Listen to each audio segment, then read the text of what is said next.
এই ঢেঁড়স আলু বড়ি দিয়ে এই তরকারিটা আমি তোমাদের বানিয়ে দেখাচ্ছি।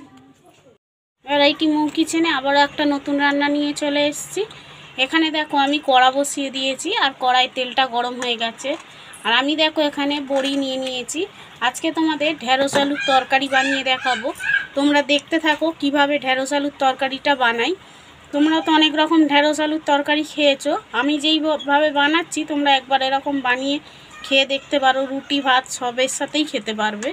আর এখানে দেখো তেলটা গরম হয়ে গেছে, আমি বড়িগুলো ভেজে নেব। এখানে দেখো আমি বড়িটা লাল লাল করে ভেজে তুলে নিয়েছি।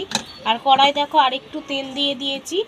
আমি এই ঢেঁড়সটা আর আলুটা আমি লাল লাল করে ভেজে নেব, নিয়ে তারপর তোমাদের দেখো।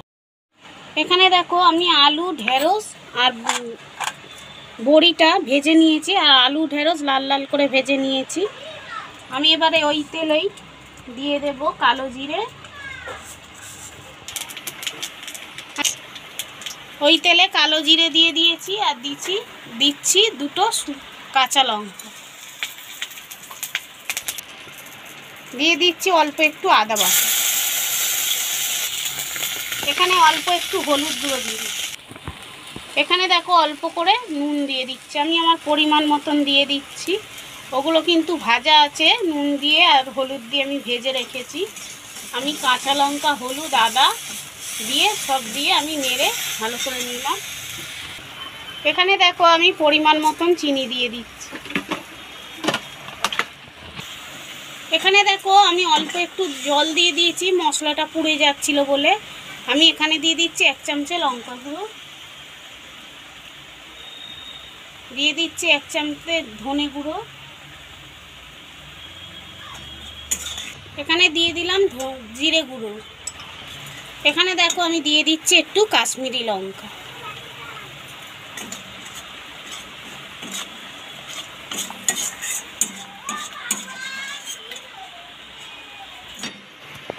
এখানে দেখো আমি আলু বড়ি আর ঢেঁড়সটা যে ভেজে রেখেছি এই মধ্যে দিয়ে দিচ্ছি।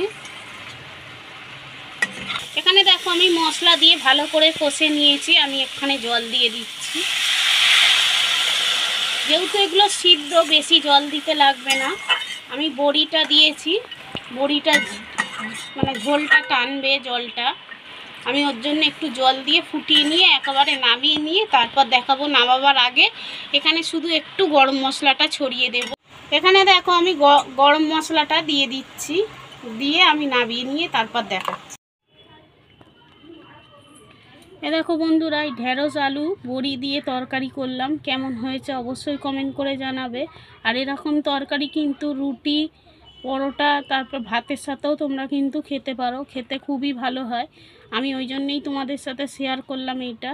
আর যদি এই রেসিপিটা ভালো লেগে থাকে তাহলে লাইক কমেন্ট শেয়ার সাবস্ক্রাইব করে দিও। তোমরা সকলে সুস্থ থাকবে, ভালো থাকবে। আবার একটা নতুন রেসিপি নিয়ে চলে আসবো। আজকের মতো